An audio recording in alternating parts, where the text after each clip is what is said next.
Welcome, guys. It's another episode of the Neutral Corner, proudly sponsored by Treasure Boxing Club. It's Danny Glover. It's Big Lex. And today we've got the young protege, cruiserweight, Lucas Lights Out Roehrig.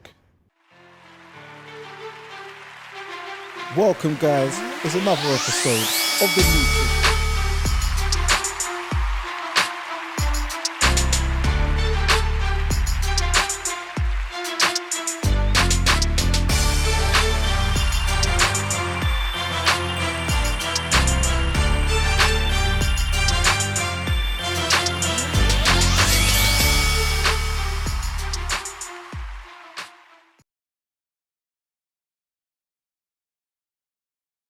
How you doing today, man? I'm all good. Welcome, man.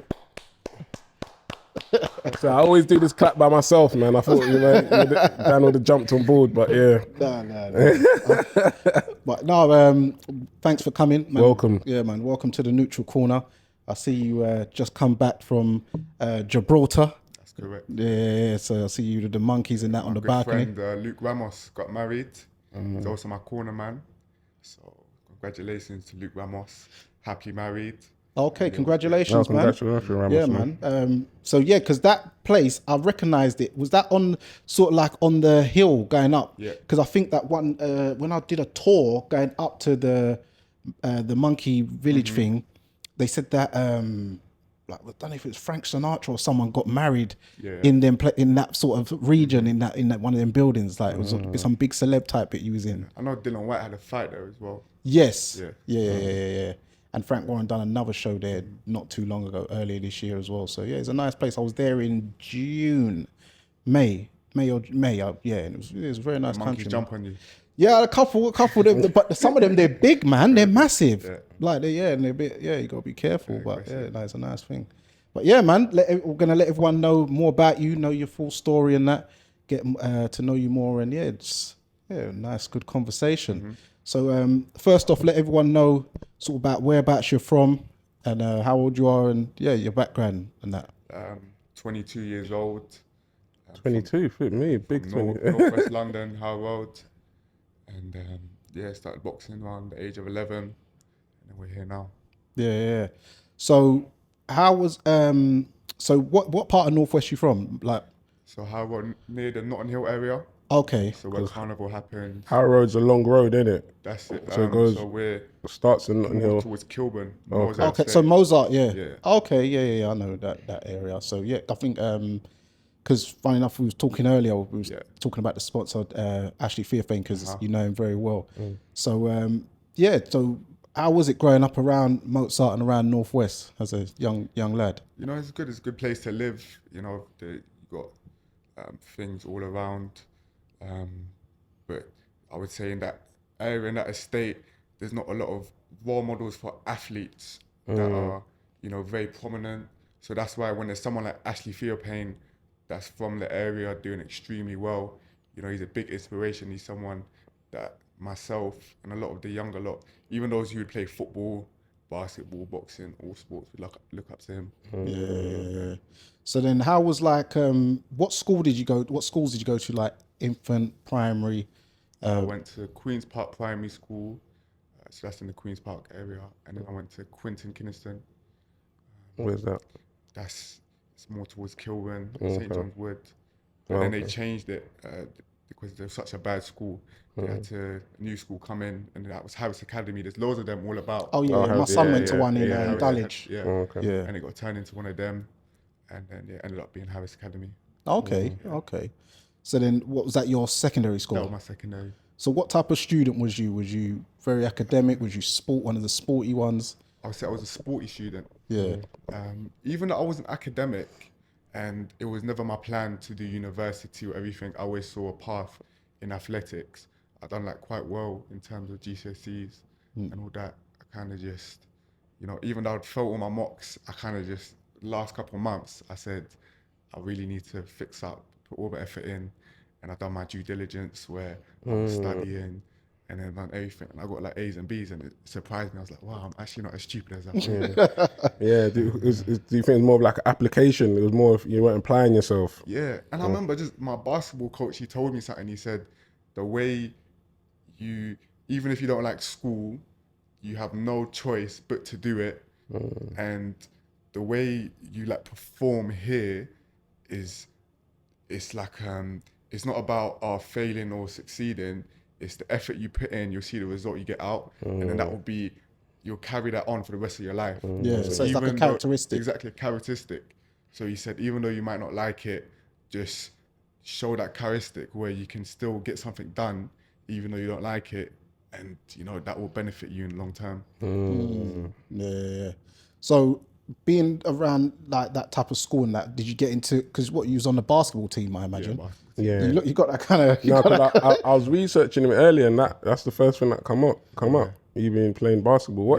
How what was the level you got up to, or was it just school? Or School, went a couple of basketball trips, played in Spain, but I always mention basketball because I always say one of the person that kind of, you know, pushed me as an athlete and just as a person in general was my basketball coach. Yeah. So before like a boxing coach or anything, he was a big mentor, you know, Coach Jack. He was a big mentor for a lot of kids.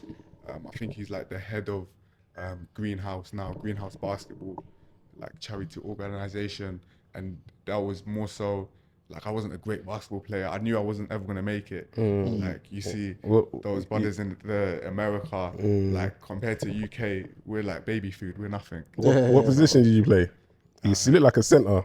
Power forward. I was gonna say that. I was thinking point guard for some reason. Nah, I was small as a boy, so I did start off point guard. Yeah. And then I growed into the role, but I wasn't a good shooter. I wasn't very slick with everything. I was more aggressive, athletic. You drive to the basket. Drive to the basket, and that. But I just mentioned that because he was a big influence on me as a person. Okay. Have you watched a film called Coach Carter? Yeah, of course. Yeah. Legendary film. Yeah. Legendary. I love that film. But yeah, go on. So then, how did you then transition into boxing? What made you sort of transition into boxing?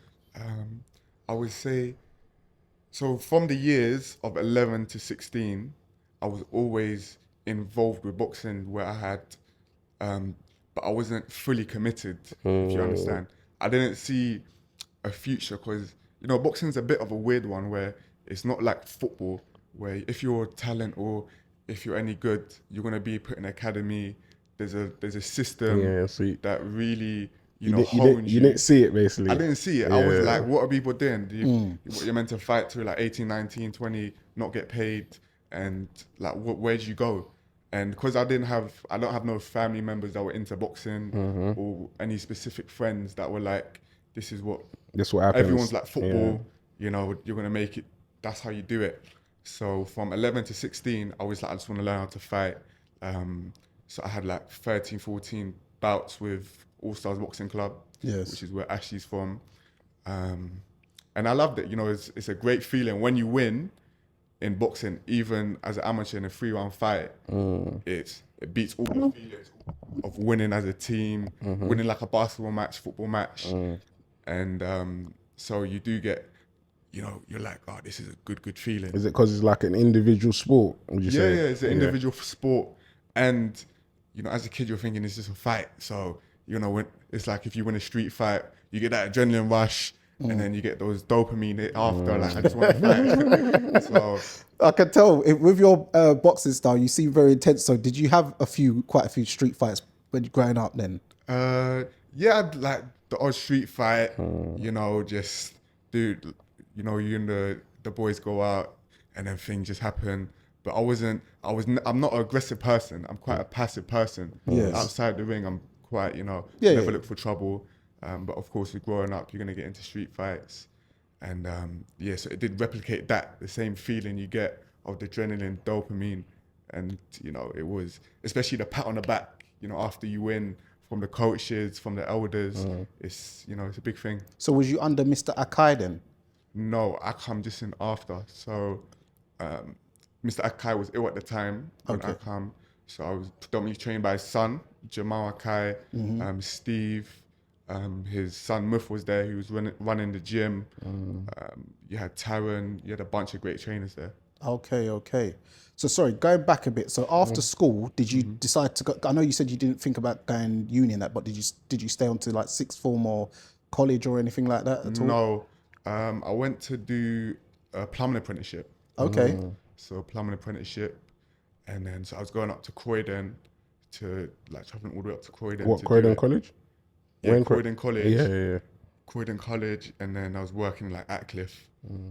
But I think this was towards like COVID times. Okay. So the problem with that is colleges were closed, so they just had us working, and it was pretty much I'm meant to be learning plumbing, and so you're getting an apprenticeship, you're getting like £6 an hour, and then they're pretty much making me just do labouring the whole time, like the 3-4 months I'm there. So it's like I've like a Polish boss. I'm like, when am I gonna learn plumbing? Oh, I just got me labouring. Yeah, I got you. And then it's just like, after a while, I just had an argument with him. He's like, "Kurva, da da da da da." And then I'm like, I'm done with this. Right, he's about to drop the kurva, you know. Oh my God. I'm done with this. Sorry, where are you from? Your background and stuff, your parents and... My mum's French. Okay. And then my dad, his father's Iranian. Okay. And then his mum was half Nigerian, half Scottish. Raw. So it's a bit of a weird mix. No, because like, when I saw you, I knew there was some black in you. Yeah. Yeah, I saw. I knew. So my dad's mixed race, but mum's French. Yeah. Okay. So my mum. Yeah. So, because I know your surname is a German surname. French German. Yeah, Oh, it's French German. Where she lives in France is the north of France. So Strasbourg was it's like right near the German border. Okay. So like during the war, it was taken over and then it became German. And then it got taken back and it's French. So like over there, they speak French and German. French Alps? No, because Switzerland, you can get in from Switzerland to Germany as well, can't you? And Belgium, they speak both German and French as well. The Flemish at the north side, like Antwerp. It's the Alsace, like Alsatian. Yeah. Okay, so what part of Nigeria is your Do you know, grandparent from?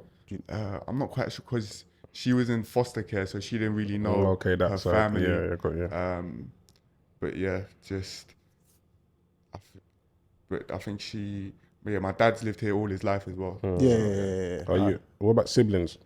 I have one older sibling. Okay. Yeah. Okay.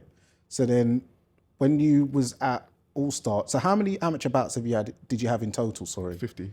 50. So then, how many did you have with All Stars? 13. Okay. And then after, you decided to move to Del Youth. Yeah. So what happened? So we see why I told you I was on the plumbing apprenticeship. Yes. So that's like, from 16 to 17, and then I was like, man, this ain't for me. And then I was like, I need to find something here where otherwise I'm gonna be left in a dark hole where I don't know what I want to do. So that's when I had one of my friends. He was like, oh, you should go, box. Because at this time I hadn't boxed for I think like 2 years, from like 15 to 17. So I was like, he told me you should come back to boxing. There's a gym around the corner. It's right by Grenfell, Labatt Grove. It's only like 10 minutes away. You should come here. I've been going. So I decided to go. And I was like, this is the chance where I need to 100% fully commit. And, because I always knew I had talent, but it's just, your mind has to be 100% on boxing. So I came to Del. I love the people there. I love the coaches. And it was definitely a gym where it was like, you come here, we want you to win. We want to enter tournaments, and then you're there to win national titles, box cups, and, represent, because Del Youth has a massive pedigree. Just had 2 world champions in the last decade, in George Groves and James Degale. They even claimed Dubois in a way, even though he was a bit mix and match. Yeah, he was mix and match. He started off at my club, the Lynn. Yeah, the Lynn. Yeah. He was a bit everywhere. Yeah. I say his dad's the only one that can claim it. Yeah, because he went Repton. Yeah, he went. But I remember your club was good. Obviously, I'm the same age as James.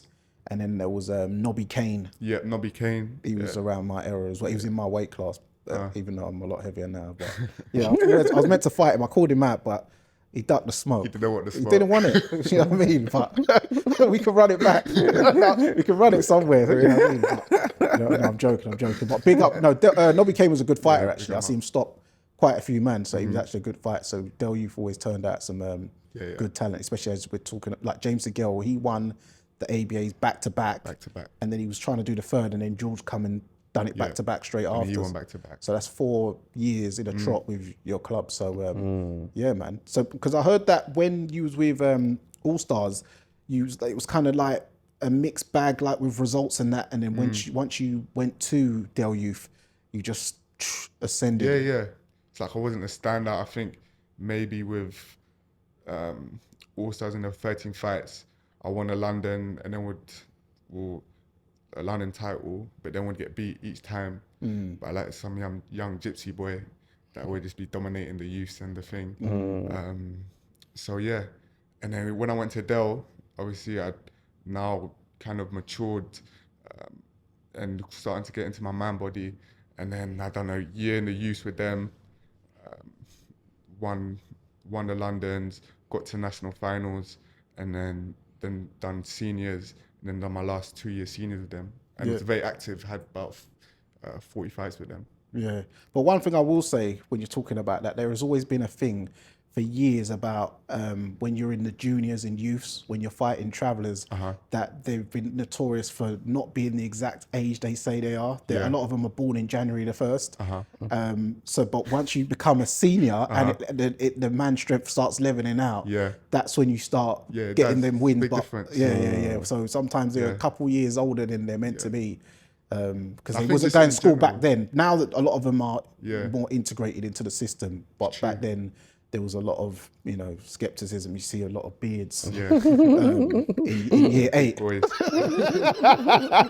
But no, big up the travellers, man. So then when you went whilst you was at Del Youth, what sort of countries did you sort of travel whilst you was doing a lot of the international system? Well, we didn't. Del Youth don't really do like they didn't really go to any box cups outside the country. No, but when you got on the sort of squads and that. On the Sweden, done box cup in Sweden, Spain. What's that, King of the Ring? Yeah, King of the Ring. Yeah. Boxing Spain. That was the England team. Yeah. When I got into the England team, and then it was, and then when I got onto the GB team, for the only short time I was on there, it was quite quiet because it was the Russia-Ukraine drama going on. So whatever tournament Russia was in, England wouldn't be able to go. Yes. So it was a bit disappointing for the athletes. And I think that's just in general when politics gets involved in sport. So I didn't go on any box cuts with GB. Okay. Oh, that's unfortunate, man. But yeah, no, your amateur career, some of your most notable fights. Alamasi. You stopped Ali Smezem in the King of the Ring tournament in Gothenburg in the Sweden Box Cup. Did you win that? Oh yeah, you said you won that whole tournament. And then I boxed the Ukrainian in the final and I won that. Yeah. You beat Alex Arthur Jr. Yeah. Alex Arthur, the former world champion, Scottish. You beat his son in the, I didn't know what tournament, but yeah, you beat him, so that's a good win there. I think this Isaac Oko, Derek Chisora's nephew. No, that's not. His dad was a pro boxer. Chris Oko or something. Yeah. We boxed twice. Okay. I beat him once, he beat me once. Okay. So because I saw that it said like RSC, so do you think that was from a nosebleed? Oh, is that what they did it for? In the youth. These refs, man, they're so hard. That's a wind up. And then it seems like I don't know, in the future you might have a bit of a rivalry. There's a guy, a Nigerian guy called Olamide Shitu. I know you boxed him 3 times, and then I think he won twice. And the last time you boxed him, you beat him. Yeah. So that's we boxed more than that. Oh, is it? Yeah, I only beat him once. Yes. And we fought like four times, and he's on GB team now. I see. Yeah, I think he's the only him and that Johan Caesar. They were the only 2 that beat me as a senior. But it was just always his style that I could never get a grip with as an amateur. Yeah, there's always sometimes most of the time in your amateur career you always come across that one person that just got the better of you, that's got your number. Especially where some people are more suited to the amateur style. and it's just what it is. And I think with his style and everything, he's done well, and he'll continue to do well. Yeah. But his attributes are made for that system. Yeah, well, over 3 rounds, you have a hard time, but obviously, if it was pro and you'd have more rounds, of course, it's a different sport. Different sport. Yeah, totally. yeah. But he looks good from what I've seen. You beat Folan Rahil in Ireland in the Elite Haringey Box Cup finals as well, so that's another good win. And then as you was talking about in Spain, Palencia, that Johan Caesar, he's the French Guadeloupe. Guy. But then what was funny, what I don't understand, the scorecards was very strange. So I need to know what happened in this fight, because you got so 3 judges gave him 29-28. Yeah. You got a 29-28 thing, and then you got a 30-26. So did you give him a standing count or something? Because one of the judges have you 4 points up. Yeah, I gave him a standing count, and then what lost me the fight is the English judge gave him that round. In where the first round I gave him a standing count. Yeah. And then you see the English judge, she gave him 29-28. Stanley Griffiths. Yeah, it's a woman, right? Yeah. No, Hillary Lissenden. Yeah, woman. Yeah. So she gave him that round, even though I gave him a standing count. Clearly won that round, and that's what lost me that fight, because I lost on a 3-2 split. Yeah. But yeah, I remember that was like my first tournament for England. And I boxed him, and he's like an outstanding amateur. He's done, a lot of good things, won the Europeans, all of that. And then I was like, this amateur stuff, I'm done with it. And I even got in trouble because I went to the judge when they'd done the medal ceremony, and I was like, what were you seeing? And then I like questioned her, and then of course there's, they're meant to be. But I was like, you got called in the office. Some of these judges, especially some of these amateur judges, I don't think they've ever boxed in their life. No, they haven't. And they there's just always need been people, because there's a lack of, so they'll just sign up anyone. Maybe some of these people want free holidays. Jet 2 is going around. There's always been amateur system. If you ask anyone, there's always been some funny decisions going on, and you don't know what's going on. You don't know what kind of brown paper bags is going on. But yeah, it's always been, everyone can tell you a story. I've even won a robbery. I've won a robbery. I remember there was a fight. On a robbery. I won a robbery. There was a fight. I know I got beat every round. No, but I'm keeping it a buck. My career's done. So I'm saying it was a rep match against the army, and the guy was pinging me up easy. I probably landed about 2 good shots in the fight, and it was 4 2s. And then I thought, whatever, it's done. And then in the red corner, and I looked at him, and he's looked at me like, I looked at him like, rah. But I've lost a few robberies as well, so I'm thinking, right, at least I got one back. It levels out. Leveled out. I lost. I got robbed way more. I won one robbery though, so it's one of them ones, one of them sports, unfortunately. So you won the NABGC Class D, where you beat Dimitru Shushinshi, because I know that tournament's the NABC, but they've added the G into it. What does that stand for? You don't even know, because I know it's the National Amateur Boys Club. Thing. Yeah, it's the same thing. They just added something into it. So that's because before it used to only go up to Class C. Yeah. Boys and girls, that's what they're probably added. Oh, okay, boys and because there's a lot of girl. Yeah, back then there weren't girl boxers. And then and you're in the quarterfinals in the national elites. You fought well-known prospect as well, Elliot Elimasi, as well, and you won that one. So how did that fight? How was that fight for you? It was a good fight, but it's a bad fight in another way, because it was the national semi-finals. Won every round, but ended up leaving the fight with an eye injury. So then I couldn't proceed to the finals. No, I think that was the quarterfinals, right? Yes. That was the quarterfinals. Yeah, the quarterfinals, yes. I couldn't proceed to the semi and then to the finals. So in a tournament, if you win a fight, it's not about winning a fight, it's about winning a tournament. So even if you bow out on an injury, it's a loss, in terms of the grand scheme of things. Because, in the amateurs, it's more so about you know, rather than an individual fight, it's about racking up the titles. Yes. So, How did the injury come about? Was it head clash or yeah, head punch? clash. Oh, okay. So it was just one of those things. Okay, I was a head clash. Okay, I'm glad you cleared that up because I know you're talking some crap. no, I'm not saying. No, He's talking God, Messi.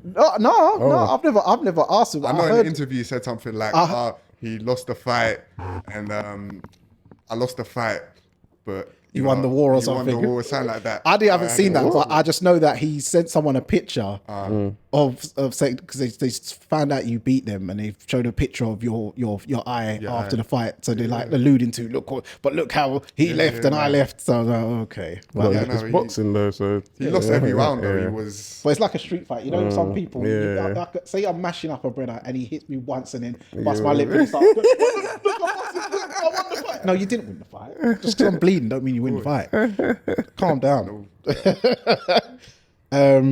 So yeah, with then so that's when you said you're decided to go pro then. Yeah, because I just it was another 4 years to keep grinding, trying to win titles and put my position up, because the end goal for any amateur fighter is to get on the Olympic team and be in the Olympics, because that's what's going to get you in the pro, the massive contract and all the sponsors and everything.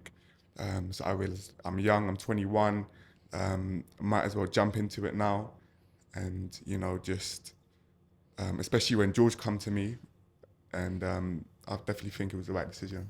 How did that come about, George coming to you? I had another good friend of mine, Magic, which is Dylan White's. Oh, Michael Magic. Yeah, Michael Magic. Okay. Yeah. So he was wanting to sign me. He said, after this tournament, go professional, and make it happen. And so I was initially going to sign with Michael Magic, because, he's, coming to all my tournaments, everything. And I didn't think that George was on table because, he didn't show really no interest into signing fighters. But then when I made it public, like to the coaches, that I'm going to go pro after this, then it got back to George. And then George said, had to sit down with me, and he said, I think you're a very talented fighter. The link with Del Youth, I think it's great. We can definitely make something happen, and I'm willing to take the risk, put myself out there, and go on this journey with you. So I was just like, it's a no-brainer. We're both from Del Youth. George is a very sophisticated, intellectual person, in terms of boxing and outside. So I thought, I'll be in safe hands with him, and it's a great story as well. Yeah. So I noticed with Del Youth, from what I remember it being, it seems to be very, it's upgraded a lot of its facilities. Yeah. So when did that happen? And has it moved location or something? It's moved location. Okay. So that was after Grenfell, because the gym was right underneath Grenfell. Oh. So when the fire occurred, then obviously the gym was damaged as well. Obviously I wasn't there because I only come in the new gym. From All Stars, from the new gym? Yeah, from the new gym. So obviously the government, they helped fund. And then I think it was even on a TV program where they were building the gym.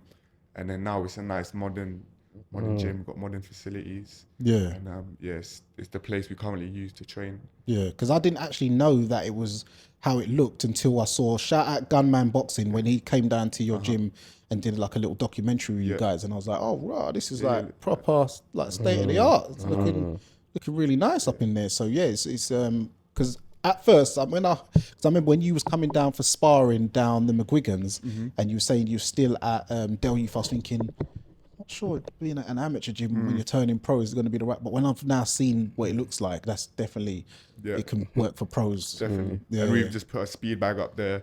We put some kit out, some new equipment, so everything you need in a pro gym we've pretty much got now. Yeah. Okay. So then you fought in Harrow Leisure Centre on what was it? The Mark Nielsen and John Treffaway card, and you stopped the guy in the third round. Shout out Basic Kid, because I remember he came to your debut as well. Base. Yeah. So he was at there. So yeah, you stopped the guy in the third round. So yeah, how did that feel you know, turning pro and having your first pro bout? It was amazing. Definitely, there was a lot of build-up leading up to it, where, you know, usually as a debut, you'll fight someone with a losing record, or, you know, per se a journeyman, someone you know you're gonna beat. But George decided, you know, to throw me straight in there. Fought a 2-time former English champion. Yep, Joe Joe McIntyre. McIntyre. You know, with a good winning record, I think like 21 wins, 9 losses, something like that, and fought a multitude of people. And, you know, so it was good to really show, because, you know, being George's first fighter and, you know, his first person that he's repping, you know, you really got it was pressure, but good pressure to show, you know, why is he signing this kid? Why is he training and managing this kid? You know, is he really the real deal? And does he have the talent that George think he does? So it was definitely the debut we would have wanted. Yeah, because Joe McIntyre, yeah, I know he went points with Shakan Pitters, Dex Spellman. Yeah. I remember I was in Newcastle when he actually fought Lyndon Arthur. That was the only person I remember stopping him. Yeah. And yeah, because I remember he beat Miles Shinkwin for the English title. So yeah, he's been around. So when I saw that he was fighting him in your debut, I was thinking, right, but because I'd seen how I'd seen you perform in the gym and stuff, I was confident, but I thought you would probably win on points. But then when you stopped him, I was like, yeah, that's very impressive, man. So yeah, that is a serious scalp in your debut to fight a 2-time English champion, someone who's fought for a British title as well, because he fought the guy Boatsi beat for the British title, Liam Conway. Yeah, Liam Conroy, sorry.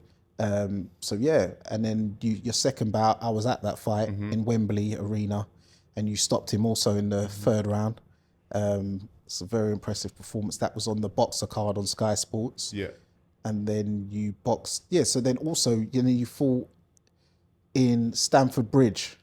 Yeah. In the, what was Against that thing the called? American. Yeah, against the American. That was in that when Roy Jones was there and Spencer Oliver. So how was that fighting, on the west side, kind of sort of near your area? How was that experience for you? It was very cool.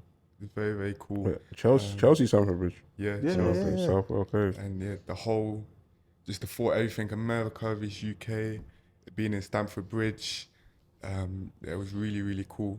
And then when we got there, I don't know, in my mind, because I'm thinking Chelsea, Stamford Bridge, I don't know, I'm thinking football pitch, I'm thinking and then it's like in the parking lot at Stamford Bridge. And it's just giving me like Fight Club energy. It's like ceilings low, and then like there's barriers, and then the ring's just not even that high up.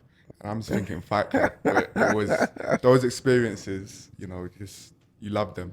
Especially something you look back on. But it's similar to my experience. Like what I do a little fake thing, because I say that I boxed in Croke Park, because I did box in Croke Park, but I boxed in this like ballroom, like probably where the VIP, the what do you call it? When they do the dinners, hospitality. The hospitality room. So I boxed in there against Ireland, didn't it? But I say Croke Park. I'm not lying, but it's not Katie Taylor style Croke Park. But it's one of them. But no, it was a good show because Roy Jones was there. Yeah. Did you manage to speak to him? No, I didn't see him at fight night. I saw him at the weigh-in. I took a picture of him. George spoke to him. But I was hoping after the fight I'll be able to grab him for a minute. I think his fighter lost, right? Or did he win? I think his fighter lost. His fighter lost, so they probably left after. Yeah. But that was your fourth fight, sorry, because I remember your third fight you boxed in Brighton at the Chris Eubank Tyrone McKenna card of Nissi Sauerland. Yeah. And then your fifth fight, your most recent fight, you boxed again on the Sauerland card, and that was the day before Fabio Wardley Justice Hooney, because I was in Ipswich in my accommodation. I remember I was watching it on the TV, the show, and I saw your about very good skills and stuff like that. So, and it was October already reminded me to tune in on the on the YouTube to make sure to catch your fight. So that was another good performance, man.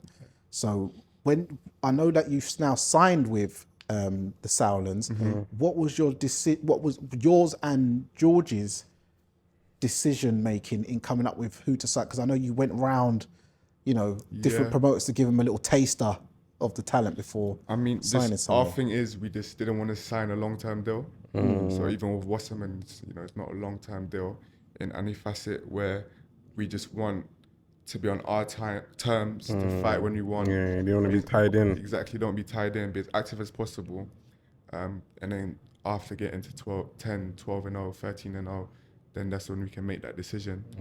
But I just feel like you see a lot of fighters, you know, from the jump, they'll sign with a big promotion, and then you're completely reliant on them to get you fights. And you're stuck sometimes. Yeah, and then sometimes you're stuck, you're left on the shelf. And then for us, just that freedom to be able, not being in a long-term deal, So to be able what's to your get deal on fights. right now? Is it a fight by fight deal?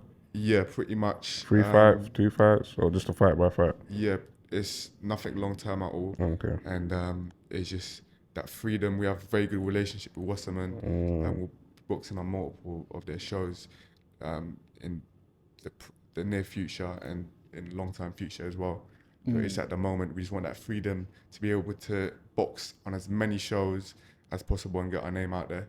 Yeah, because I noticed there's a bit of flexibility with your contract with them because I remember you was due to fight on the TM14 Mark Nielsen's boxing card in York Hall when it was Joel Kadua versus Dan Francis. June 28th. Last month. So, but then you didn't, because I saw you on the poster and then what On the happened? 5th fight, like just leading up to that fight, a minor hand injury. So after that, these last couple of weeks, I just had to rest it, and then now it's fully rest. Got all checked out by the doctors and ready to go back in. Okay, no, that's good, man. And then, because I thought, you know what it is? I thought, because I checked, because the name Roehrig, and I was thinking German, and when you signed with Sauron, I was thinking, is it like nepotism where you thought Uncle Nissi and Callie's gonna look after you more? No, because sometimes, because you got to think about it. Sometimes you do have to do that because if you look at Golden Boy fighters, there's a reason why a lot of Latinos and Mexicans are signing with him. You look at PBC, there's a lot of brothers signing. So it's not a thing of it's racism. It's just like sometimes you think you go to where you think you're gonna get looked after. Yeah, or where you feel more comfortable, where there's where you're relatable. Yeah, relatable. Yeah. So was that a bit of a factor in it? Do you think? I would say in a way because obviously Nissa and Callie, they were George's manager. So Yeah, that's what I thought. That's what it was. Yeah. So it's just the relationship is being passed down. Do you understand? Where because they had a really good relationship, and it's George that's dealing with them. He's dealt with them before as a fighter, and he feels comfortable dealing with them now. So it was definitely that relatable. They have past experiences, and they're just good people anyway. They're funny to be around. Yeah. They're good to work with. George has also been promoted by quite a lot of people. So Definitely. if anyone was to give you some sound advice, it'd be George, innit? So 100%. Yeah. He managed himself at one point. Yeah.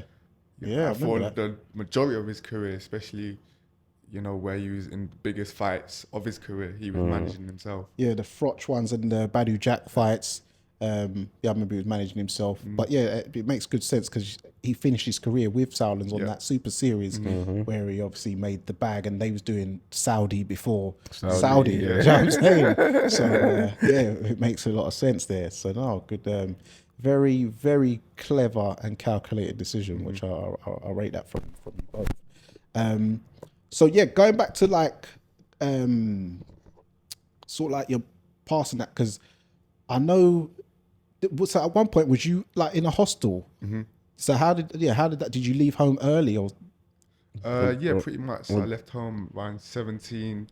I just had some family issues. Did you leave or did you get kicked out? Which one was it? Bit of both. Yeah. So what was the straw that broke the camel's back? What led to that? It was just like things in the area that were occurring. At that time, my brother just caught an M charge.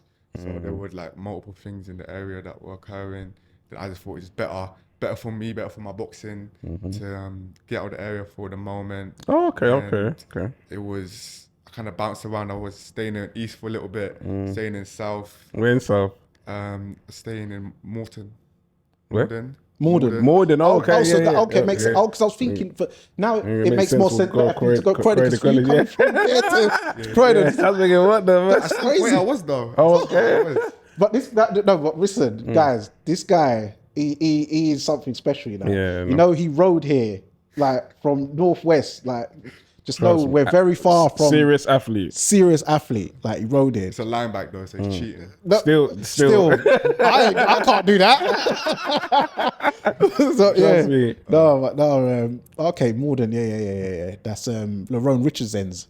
He's lived around there. So yeah. I even lived in Walthamstow for a little bit. Okay. Hated East. Young spraying them man there. RTM. Yeah. And then did you do well? Yeah, you've done everywhere. Then east, south, north. So yeah, you've been everywhere. So you're proper versed on London.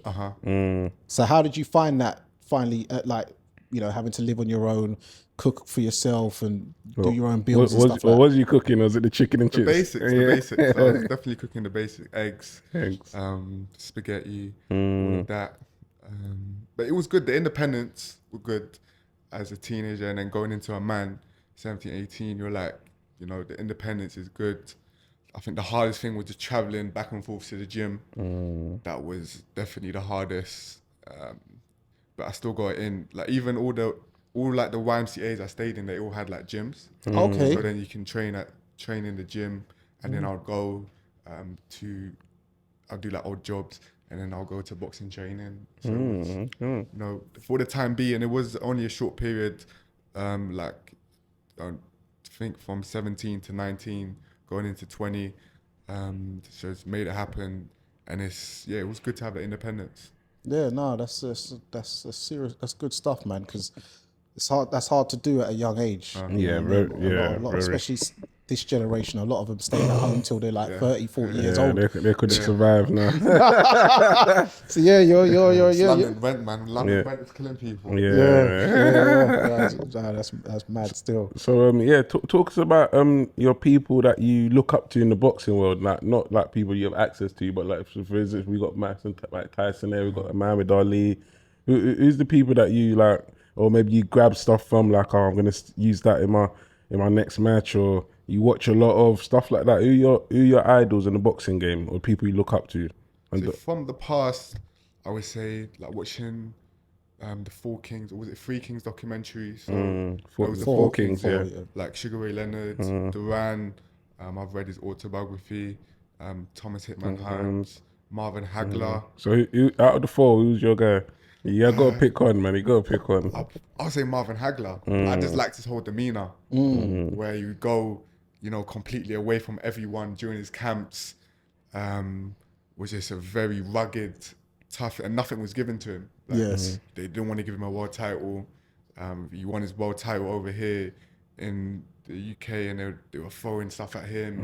Like, nothing came easy for him, and he still managed to get to the top of the sport, and, you know, succeed in every facet. So, No. Whereas like Sugar Ray, he was the golden boy, you know, won the gold medal, had the stellar amateur career, you know, was making money from day dot. So I'll definitely say like Hagler, he's kind of that, he had always had that chip on his shoulder, and he made it out. Yeah. So then who would you, because funny enough, this question is from Craig Richards. He said, what fighters do you study to learn your distance control? Because he says when he was sparring you, he says that you've got great distance control. So where did you learn that from? It's probably just something natural, but also I'd say watching guys like Inoue, like Inoue, the monster. Yeah, because if you notice, he's always in the perfect position to like where he's not like to get hit, but for him to land, and especially to land power punches, but he almost, like the UK European style, you step forward with your left foot. Yes. And then like when you're throwing a jab, and then you bring it back, or you widen your stance, where his stance always stays in one position at all time, and you almost like hop in and then hop out. So someone like that, in a way, I think his range control is amazing. I like guys like Gervonta Davis, even though they're southpaw. Just watching guys like that. I like to watch more so the lower weight classes than the heavier weight classes, because I always find the lower weight classes are way more skillful, way more technical, and you know, at the high weight you get away with a lot more. Yeah. funny enough, Inui is my son's favorite fighter. He's 7 years old, but he says Inui is his favorite fighter. Anytime he's on, and especially I think it's good for him because Inui fights when it's like midday, so he obviously can't stay up to watch the 10 o'clock ones. But Inui's always child-friendly times for the UK over in Japan. So time difference. Yeah. So that's his favorite fighter. Funny enough. So. What he's done is crazy. What is he like? 31, 28 knockouts. That's 31-0, 28 knockouts, something like that. Yeah. So what's the goals for the near future then? I know you was talking about getting to like 12-0, 13-0. So when roughly are you looking to sort of step up the competition and maybe go for like a Southern area title, English title level style fight? Whenever George is, believes it's right, but at the time, the division is quite stacked. Those fights are definitely there in the future. When we get to that point, you got young guys like Alois Jr., like they're my age. Definitely guys coming up. And when we get to there, it'll be very exciting fights. But at this point, we're just... You're not in a rush. Get to 10-0, get to 11-0, 12-0. But then there'll be a point where people expect, that make or break fight, that step up. And, definitely we want to go down the traditional route, get Southern area, English title, then British title. Yeah. So was part of having the flexible deal also to box on a lot of shows, but then also not have, as you said about the pressure, where, for instance, like Pat Brown, they're sticking guys like him on prime time when then people sort of want to rush will probably want to rush his career and say, we need you to fight that so-and-so like in your sick fight, when naturally, normally the development stage, you get to at least about 15-0 before you start stepping up. So you've kind of sort of stayed under the radar for the most part in the, the what do you call it, the commercial sense. So is that part of the strategy as well, to sort of get more XP and do your development more under the radar? Yeah, of course. I think, throughout the history of boxing, that's the way it has been. And that's kind of the method where, you'll get to a certain point, you build up, even in our fights, we haven't been fighting, less opposition. I think nearly all my opponents have had winning records, but it's terms of the fact where we get to that point, but it's almost, you see like the Lomachenko effect, where he had won, I think 2 fights and then fought for the world title. What was his second fight? Second fight for world title. Where he fought Salido, Yeah, Salido. But, that's all depending on your age, your amateur pedigree, and where you think you are. But for me, I'm young, I'm still developing as an athlete, and like you said, professional boxing, amateur boxing, they're 2 different sports. You need to find your grounding, and we're not in no rush. We're gonna get to that point, and then when we get to the point, we're gonna make sure we're ready for those big fights and dare to win and dare to get to the top of the sport. Yeah. Well, have you guys noticed though? Like, I think now there's so much money in the game. There's like there's so many promoters now. Not so many, but there's a lot of promoters now. So it seems like the product can't be saturated no more. It has to be like, it's get busy or get off kind of thing. Like, it's like they've like, it's because I think Saudis have come in now. Queensbury, Matchroom, Boxer, GBM, GBM. It's like everyone. There's so many.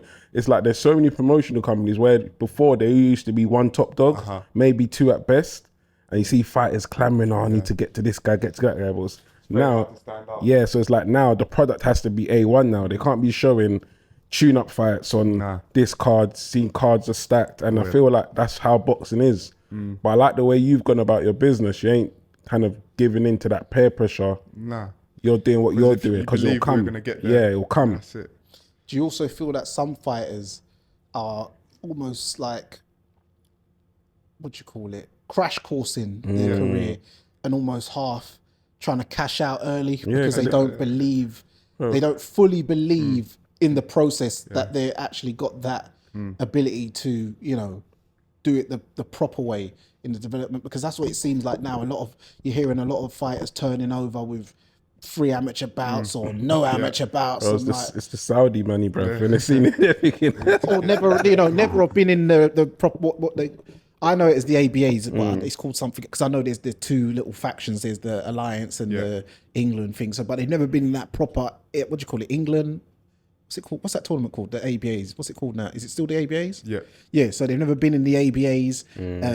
They've just done like a little novice under 10s or a Haringey Box Cup. Bypass. And then they just bypass the team. Yeah. And I'm thinking, like, that's it. You know what I mean? No, I'm telling you, it's this. Everyone's seeing these figures and they think, okay, I think I'm good enough. Let me try and get here as quick as possible. Yeah. What's your view on that? Well, like, say for myself, you know, as an athlete, you got to understand the purpose and respect the longevity. You know, all the best athletes, they had longevity and it took them time to get to that point. Whereas now I think it's boxing as well, but I think it's got to do with the generation where everybody wants things rushed. You want it now. No, and you want it now. I want to be a professional before I've even, you know, been a good amateur. I've learned my trade. You know, I spent years in the gym. So I think it's just the general consensus is that people now, especially young people, they want to, hey, now, I want to make $1 million now. Yeah, exactly. You know, I want to get rich now. I want the Rolls Royce now. I want a world champion now. And that's the problem. When they don't understand, it's going to take years. It's like someone like George, you know, he fought for a world title at 24, you know, and continued. And, you know, he had been boxing from the age of 8, 9 years old. You know, it's a long journey. It's a lot of ups and downs. It's not going to be one fight, you know, I beat him, I make it. And I think that's what people are looking for. People are just looking for that instant success. And it's not going to come. Yeah, like a microwave ready meal. Exactly. Rather than, you know, soaking the peas from the night before and nice home really stewing, you know, the oxtail, marinating, marinating. Or in you guys' case is the suya and aspirin. And you can't just gain those experiences from, you have to, over time, over years, that's what makes like people great. That's what makes fighters great. Those experiences in and out the ring. And then that's when they're fully marinated, set, like, ready for, you know, their time. Yeah, because look, people like, they're making their mistakes and it's critical mistakes. So you're not learning, you're getting your apprentice in the gym. They're learning their mistakes and it's costing them.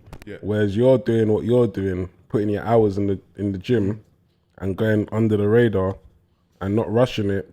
Not saying you're picking the perfect fights, but you're picking the right fights.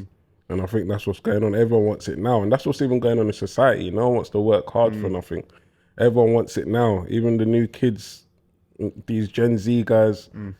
Even the girls, Bonnie Blue. Yeah.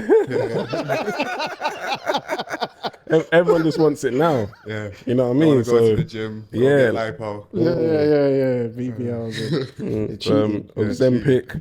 What's it, Manjaro, and all sorts. This guy is all going mad out here. But, so what I do like as well is that you are putting in the 10,000 hours. Because so far, also, what was the decision? Because I remember when I first knew you, I saw you sparring, you was a light heavyweight, and then you debuted, and obviously you're now a cruiserweight. So what was the decision to jump up, go to cruiserweight as a professional? Because normally most pros will start off sort of draining themselves out as a light heavy, and then when it gets a bit too much, then they'll, you know, because that's like 2 stone. You got to put on. It's like a massive jump. It was just that getting down to 79, we'd done. Obviously, George is very, you know, knowledgeable in, you know, weight cutting and everything like that. So when we did try to get down to that weight, we went to Harley Street and we got like our body measurements. So I was like at 81 kilos, like felt like the lightest I could have got to at that point. And then they done like my body measurement and I was like 5% body fat and still had like 2 kilos to go. When was this? In camp, out of camp? In camp, like you see, to get your professional license, it does take a while. Oh, the medical, So you're training up until then, and then you're doing everything, you know, doing the eye test, doing, you know, brain scan, all of that. So it was around that time, and then he was just like, you know, you're still growing, you know, 21, you're still growing. You're still gonna add muscle mass in the future. If it's gonna be this hard now, it's not. You're in 3-4 years when you're 24, 25. You're not gonna be able to. You're not gonna feel good. You know, because over the years, as a man, you're just gonna put on more muscle mass. You know, your bone density. You know, you get heavier, and so we made an informed and I would say more sort of healthy decision. You know, because I think you see a lot of fighters, they'll, you know, try go down a weight class, push their body to the limit just to get that little size advantage. Yeah, but that's, and then you know, it takes your chin away. It takes, you know, that's how your brain's getting rattled, where you don't have, you know, water around your skull. You know, your brain's getting rattled over the years on the temple.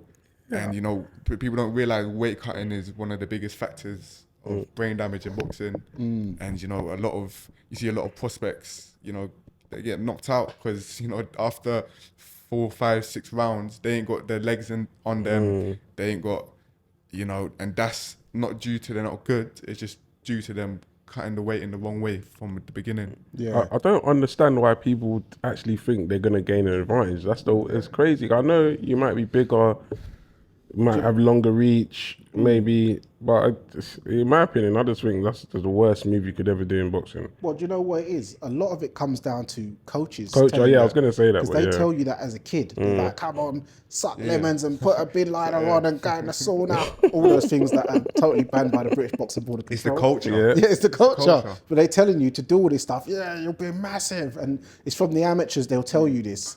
And it's just ingrained in your brain. But as you said, even if you did start off at light heavyweight, it would have long-term effects on your career and shorten the years on your career, because even when people say, oh, I just wanted to do one more fight, they get stopped or something, then they go up a weight, but by then the damage is already done. So the punch resistance has already been punched out of you. So even when you go up a weight and you think you're going to be, oh, I feel great now, but no, what you did there, it's like a recovering alcoholic. You might say you're fit and you're doing your gym and you're sober for 10 years, but those 15 years you was back in them Stellas and them Ks. Your nervous system will never be the same. It will never be the same, unfortunately. So it's a very wise decision you did there. And that was because George is extremely knowledgeable.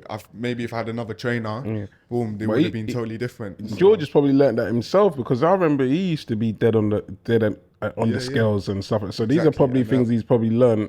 Yeah, you know, that was one of the facets. He had a great career, but in terms he didn't have a particular long career.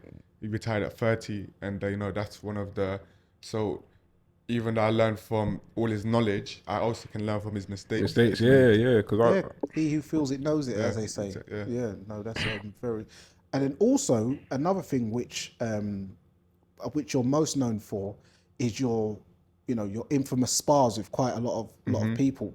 So far you've sparred what, 3 of the current cruiserweight champions. Yeah.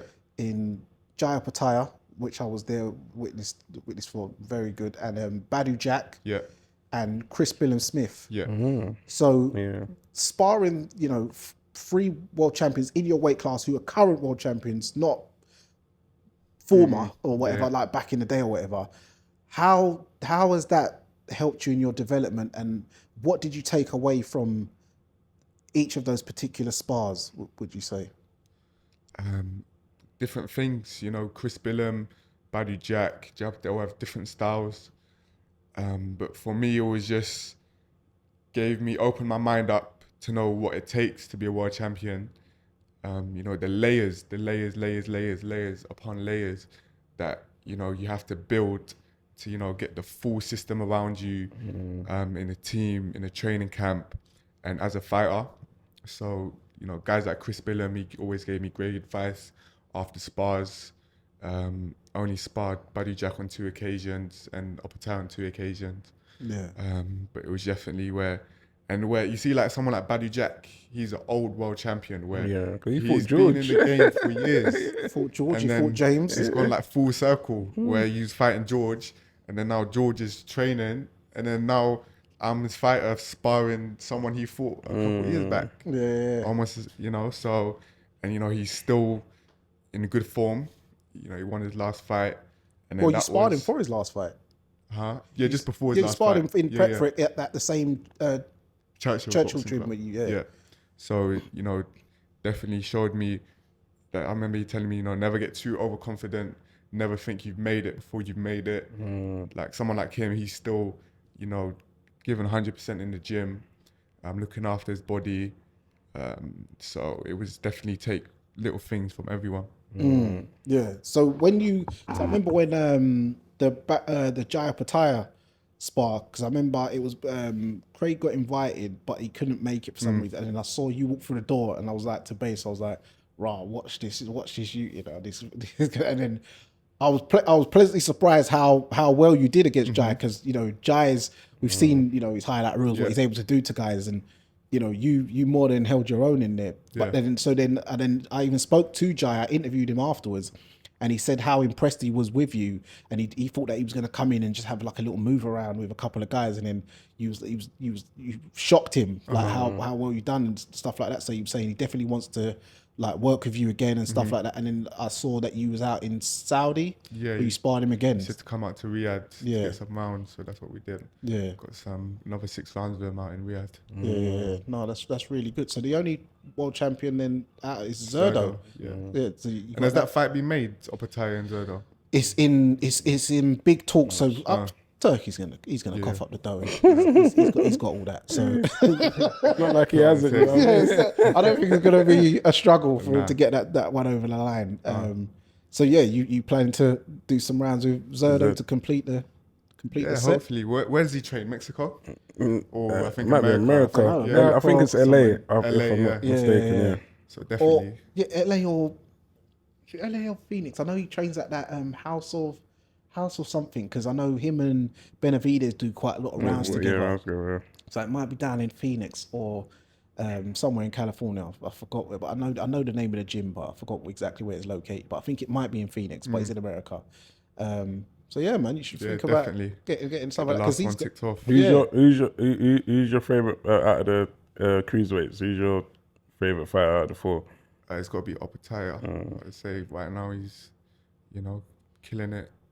You know, even beating top opposition and the way he's doing it. And then he just, when I was out in Riyadh with him, done multiple sessions with him, and his intensity, you know, him as a person, you just see why he's a great fighter. You know, he's made for fighting. You can just see his mentality. He's definitely, you know, made to be where he is. Yeah. Other than the sparring, was you like in his camp around him? You see how he moved? Yeah. We got to chill with him. You know, we got to be in his camp. You know, those guys are really good people. I wish Australia wasn't so far, because otherwise we'd go, you know, spend a proper camp with him. Like all his coaches were good people, and definitely showed that, you know, boxing, he had like a not a big team, but he had like a good few people, and then they all had their role to play. Everyone had their role to play. You had your S&C coach, you know, you had your 2 coaches, you had his father, you know, had the videographer, and then it was just like, you know, boxing, it's an individual sport, but when you get into those levels, you need that team, you know, you need that support and, you know, that structure, and that was definitely something he had. He had it really down to a T. Yeah. So then back to like the domestic scene. I know you're young. There's quite a lot of up and coming prospects in your current weight division. There's, you know, Tommy Fletcher. There's who's the other 6'6" one? John Hedges. You've got Alois Williams. You've got Vidal Riley, but he's a bit older. You've even got a potential bag fight in Tommy Fury. He's 26, so he's not that much older than you lot. Tommy I don't know what he's doing. What is he fighting? Tommy, Love Island Tommy.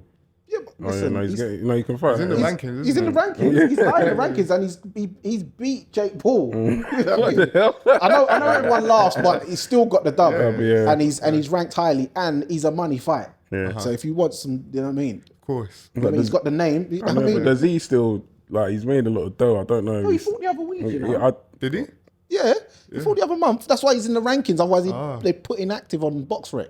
He fought. So he fought like a proper. Yeah, like I didn't. A pro, he didn't fight a Misfits. It was a pro fight.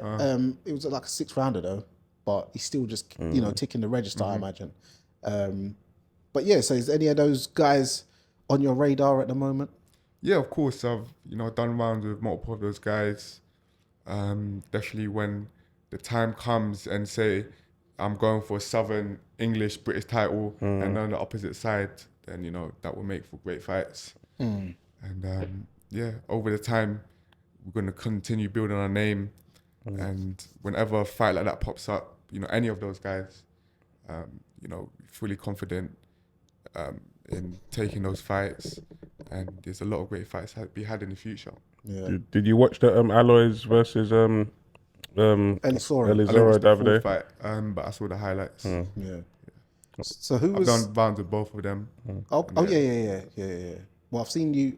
Who would you say some of the best work you've got from in sparring? Because I've seen you spar Craig. I've seen you spar Chev Clark. I saw you spar Ben Whitaker. Yes, and Jai Opetai, obviously. But like, yeah, who would you say some of the guys you've got the best work from and learned the most from? On the British scene, I'll probably say Craig from start of my career, done loads of rounds, and I'll say cruiserweight probably Vidal. I only got to spar him once, but that was really good work. I think our styles do match very well, where we're both thinking fighters. Yes. And it's from people outside. They said it was really beautiful to watch. So, and Whitaker as well. Whitaker was great rounds as well. So yeah. So your division, I think people are clamoring for this fight, Vidal versus Alloys. If you had to pick one, who would you say would win that? I'll probably say Vidal. I think Vidal would be too slick, got the better punch selection, and got more tools in the bag, and probably get it done over the distance. So do you have dual nationality, or is it just British? Yeah, I have dual nationality, French and British. Oh, okay, I was thinking because I was gonna say, because I wrote down a thing because I thought it was German dual nationality, because I was gonna say, what was you thinking of maybe doing some Wasserman shows in Germany, because I know they probably want to build up that that market again, because they haven't done so since the likes of Klitschko's era. And obviously they've got Ajit Kabayel. They've had a lot of good German fighters over the years, Jürgen Bremer, Sven Otka. Now, even with cruiserweights, they've got Hussein Sankara, the one who's been calling out Jai recently. They've even got Firat Arslan, who's still going strong at 54 for world champion. Yeah, he's still going. He's mad. One Turkish brother. Yeah, so I was thinking maybe, have you thought about boxing out in France as well? Yeah, we'd love that. Anywhere, Germany, France. The time I've been pro, I've travelled more places. Even though I've fought abroad, just being with George, I travelled more places in the last 6 months than I ever have in my life. So it's something, any opportunity could get to fight anywhere. It could be the middle of nowhere, in the Middle East, it could be America, it could be, South America, anywhere in Europe, you take the opportunity. Yeah. Because it's about experiences, fighting in those type of places. Like if there was a fighting event in Gibraltar, I would love to go there, go see the monkeys again, have a fight. Yeah, I see you betting it on the balcony. One of them came to my hotel room. Yeah, I see on the balcony. Yeah. That was mad when I see that. I was Ended up coming into my bed. Really? Yeah, come onto my bed. I was like feeding it those little milk cartons you get on the side. Yeah. And it was drinking milk from the... That's mad. That's mad. Oh, that's actually sick. Yeah, Dr. Doolittle. Yeah. So also, when it comes to like the mindset and the focus when you're in a fight, how do you approach a fight mentally? Like, are you one of those people who want to be all alone? Do you prefer people around you before a fight? And what's the mentality when you're going into the ring? What's your mindset when you're walking towards the ring? Yeah, in terms of before, I would say I don't mind having people around me. It's just got to be the right type of people, those who understand boxing, because you might just have a person that, is just there, might be a social friend or someone from the outside, but they don't know nothing about boxing. So they might just think it's a normal day.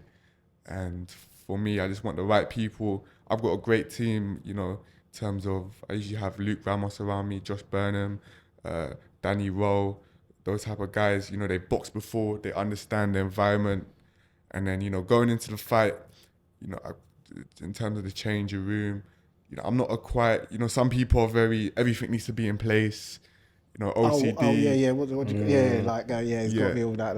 Particular routine and stuff. Particular routine. For me, I'm not really like that. I'm superstitious. Quite, yeah, I'm quite laid back. I got no superstitions. You know, I just, if I've had a good train, you know, feel fit, had a good couple of weeks of training, then, you know, that's it for me. And I just slowly get into the zone, and, you know, kind of, I wouldn't say you kind of go into alter ego, but in a way you do kind of change where that switch flips. And then, you know, get ready to. People used to say that about Joshua Barazzi a lot. Yeah. I would say he definitely, because you see him outside, you wouldn't think he's going to be like how he is when he is in there. So, yeah, he's very different. I think it's a good thing to have that switch where, you know, you kind of have yourself in normal day to day, and then you have that switch where you can have that alter ego as an athlete. It definitely helps. Yeah. But Mike Tyson, I remember him famously saying that when you watch a person box, the way they fight is reminiscent of their personality makeup. So even if you're quite placid, there's something inside you where even if you've got that inner rage and that inner fire, that will then come out in expressing yourself when you're in the ring. Or say you're just a normal, you know, shy, you walk around like quite shy, but then when you're in the ring, you're like styling on people. So you might be a person who's in the mirror at home or singing in the shower, but you're a bit shy outside, but deep down you want to be a superstar. So once you're in there, it's like, wow, lights, camera, action. So you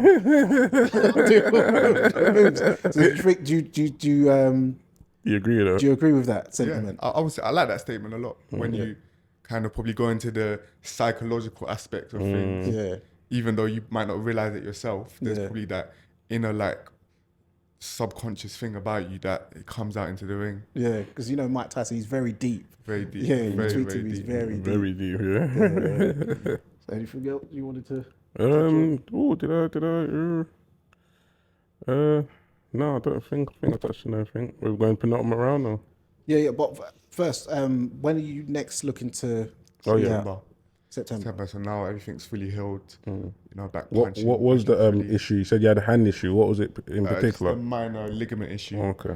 But it's got it all sorted out. You know, did you have to have surgery or? No surgery. So, you know, thank God.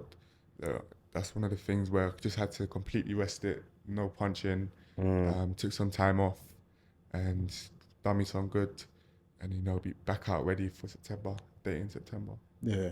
Oh, and also, who was it? I remember I saw an interview with you and Dan Aziz. He was saying that he remembers you when you was little, that you was like quite chunky, like James Degale was chunky. So what was, how was it sort of like, what was you boxing at that time, or was it before you started boxing? Yeah, it was probably, but I think when I sparred him, it's like you go through phases in life. And then I've never been like mad chunky. I think, is it trying to clear it up?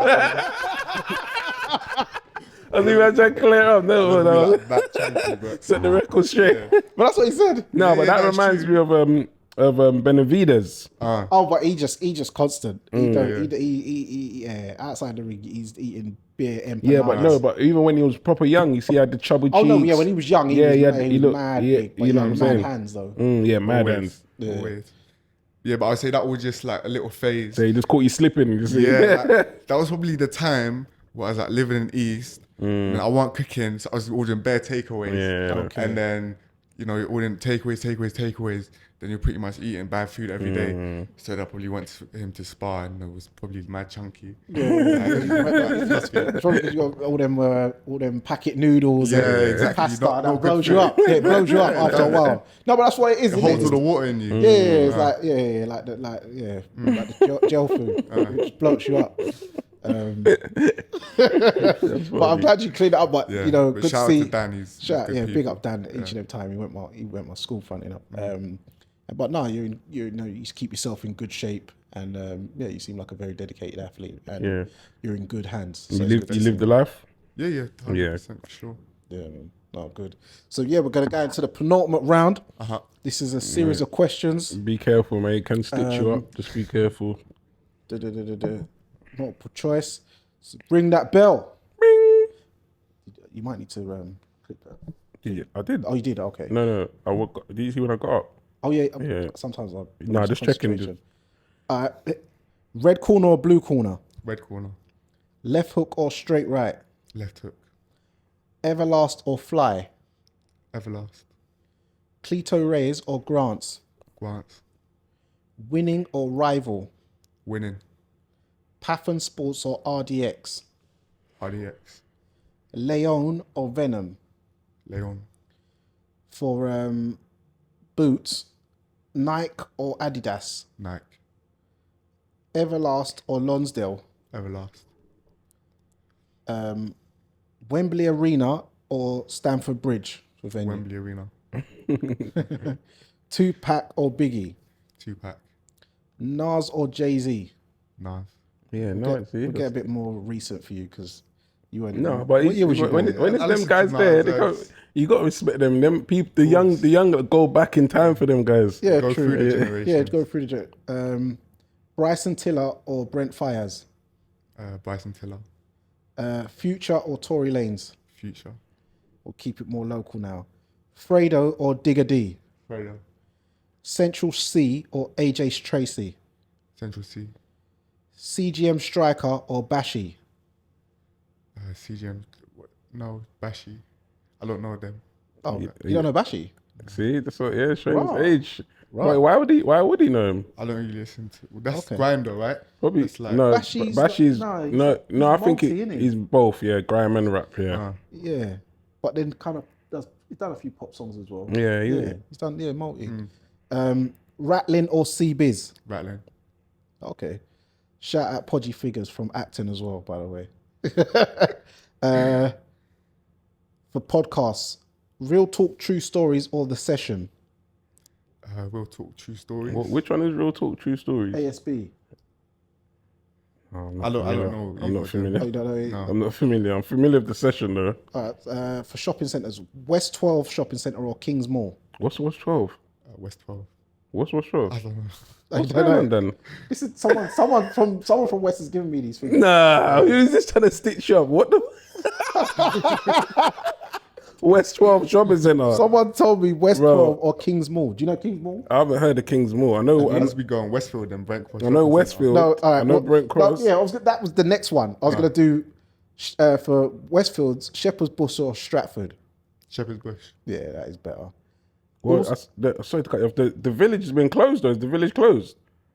Because like in the thing where you won't go and buy a designer, I think they can't. I think they've closed it off now. Yeah, doing construction or something. Oh, okay, is it construction or no one's got money? No one's got no, bro. Yeah, it's tough. It's tough. All Stars or Del Youth?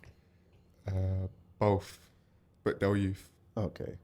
Bagel King or Bagel Bite? Bagel King.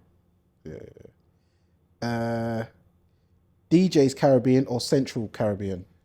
DJ's Caribbean. You know them shops, yeah? Uh-huh. Yeah. Acton Park, Queen's Park or Wendell Park? Queen's Park.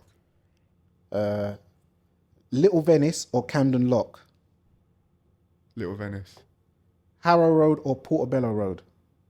Harrow Road. Michael Buffer or Jimmy Lennon Jr.? Michael Buffer.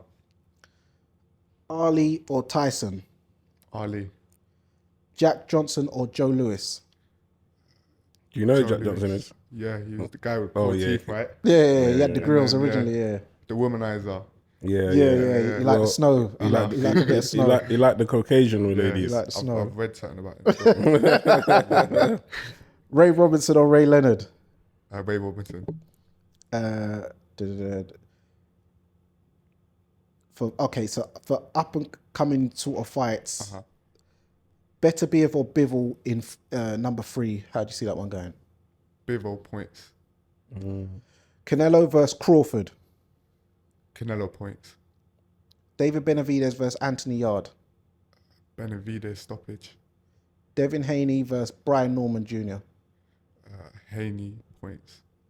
Shakur Stevenson versus Javonte Davis. Shakur Stevenson points.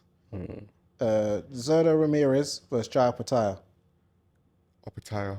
Stoppage? Stoppage. I think points because Zurdo, he he's got a big. Yeah, he doesn't get wobbled, you know. He's You notice got that? like a big head. He's got a big head. And he's got some big like quads as well. Big leg, big midriff. He's got. It'll probably be Opetai points. Yeah, because he's just a big unit. I don't see him. I've never. Yeah, you're right. I've never seen him get wobbled or stumbled. But there's always a first.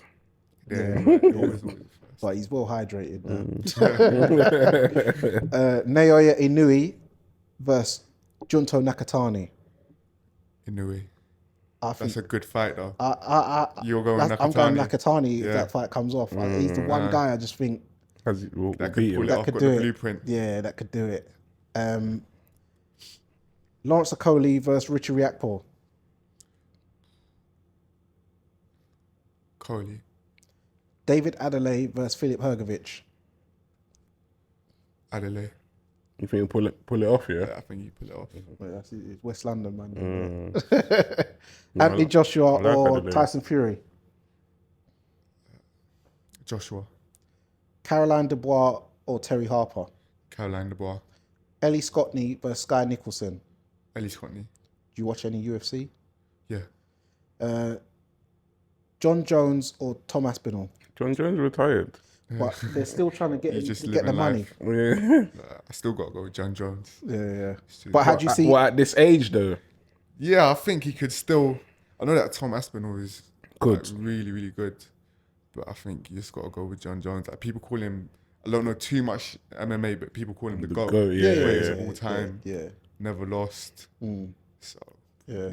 How do you see Tom Aspinall versus that Cyril Garney going? That's the next fight for him. Man, he's gonna beat him. Tom Aspinall. Quicker than John Jones, though? Well, I don't know if it'll be quicker, but he'll beat him. BMW or Mercedes? Mercedes. Audi or Lexus? Audi. Rolls Royce or Bentley? Rolls Royce. Dark skin or light skin? Light skin. Blonde or brunette? Brunette. Looks or personality? Personality. Natural or surgery? Natural or surgery?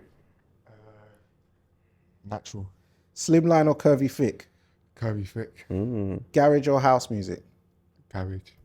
Drum and bass or jungle? That's a bit before your time. Drum and bass.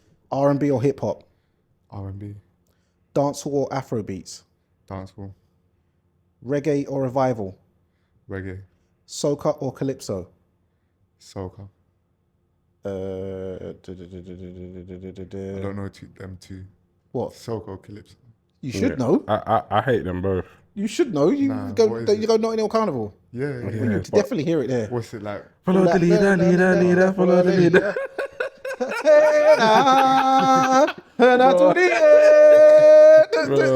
So it's like, you know, when you see all the people in the costumes, it's that when they're by the trucks. The more fast paced. Yeah, that mad. Yeah, the stuff you hear coming out of the floats. That's I hate definitely Soca, bro. I only like it like once a year. Yeah. Oh damn, I've lost my bloody thing. Carnival's coming up soon. Coming up, yeah, next month. Yeah, they weren't almost not going to be on, innit? Yeah, it was up in the air. Funding or something, this and that. What's it? Oxtail or Asun? Oxtail. Patty or meat pie? Patty. Curry goat or curry chicken? Curry goat. Festival or dumpling? Festival. Shepherd's pie or cottage pie? Shepherd's pie. Do you know the difference In what? in shepherd's pie and cottage pie? Not really. I think, what's it? One's made of lamb, one's made of beef. Am I wrong? It must Because be. I just wanted to know. Cause I think I might. I think shepherds might be lamb. Lamb or shepherd. Yeah. Yeah. I learned something new today. Come on. Pie mash or fish and chips? Pie mash. You get the liquor as well. Are you a liquor fan? I'm lying because I've never even been to a pie and mash shop. Yeah, that's Haven't like. you? But you've had what are you saying? Just had the I've little had puckers, the little pie pucker. and mash. Yeah, Okay, yeah, with normal gravy. Yeah. Yeah, not the green tea. You're not a liquor fan. I've had it, but I prefer the normal. eel juice. I prefer the I prefer the normal Bisto. Yeah, it's gravy. It's normal Yeah, gravy. normal gravy. Yeah. But that's not the traditional stuff. I know the traditional the liquor. I've had it in Manzi's in Peckham in Tower Bridge. Evian or Volvic? Evian. Voss or Fiji? Fiji. Lucasade Sport or Wow Hydrate? Lucasade Sport. Nando's or Roosters? Nando's. The new it's Africana now. You need to get that in there. That's the up and coming. Is it? Yeah. Okay. Matchroom or Queensbury? Queensbury. I would say Wasserman or Boxer, but that's a bit obvious. Top Rank or PBC? PBC. Probably Top Rank's probably better now. PBC. Is it? Yeah. Top Rank's took over. Yeah, definitely. Bob's had a way better years. He's consistent. Okay, that's true. Yeah, consistent, but and he's not charging. Do you prefer town life or countryside life? Town life. Skillibeng or Sken? Skillibeng. Massacre or Alkaline? Alkaline. Valiant or Baker? Baker. Movado or Vibes Cartel? Vibes Cartel. Sizzler or Capleton? Sizzler. Come on. And the last ones I had for you was, where is it? wait, Chelsea or Fulham? Chelsea. I've put bloody That's things- because George. I've never been like a big football fan. George- George yeah, always he- represented Chelsea, so now He's a Chelsea. do or they're my die team. Chelsea fan. Huh? I said he's Gentrification. a do or die Chelsea fan, ain't he? Oh yeah, no, he's probably Yeah. yeah. Yeah. Gentrification or no gentrification? To be honest, when things are gentrified, they're not even gentrified. That's great. I don't know if that makes sense. But, Elaborate. like the other day, Newham is gentrified, and I see still the same stuff going on. That's true. Sometimes, you can change the people, but the behavior doesn't change. Yeah. So gentrify is more like the left side of politics. No, it's like more or less. It's more like when Or they when some always say like they make the place Brixton, nice. Yeah. See like Brixton now, Yeah. it was more, and then now you got a lot of yuppies coming Yeah. in, a lot of Yes. Yeah, exactly. completely Yeah. changing. So it could change to any kind of demographic. Could be suits. Yeah. Could be hippies. Could be, but just a change of man. Could be for the worse. Worse, Could be yeah, like exactly. junkies. Yeah, exactly. Yeah. The worse the better. Yeah. Cafes or street food? Street food. For eating in or takeaway? Eating in. Wireless Festival or Notting Hill Carnival? Notting Hill Carnival. And last one, I know it's going to be a tough choice. James Degale or George Groves? I knew that was gonna be. I swear. It's got to be George, man. Yeah. He's ready to zip up. And he continue winning. So I know the girl he's doing what bare knuckle now, right? Yeah, I see him doing the So- bare knuckle BKB. The payday. No, well, I think he's bored. Oh, yeah. But I hope he doesn't disgrace himself like Frankie Gavin did, because that was sad. Yeah, that was. Got knocked out. And Frank Evans was such a Yeah, he standout got amateur. knocked out in like seconds by any civilian. Yeah.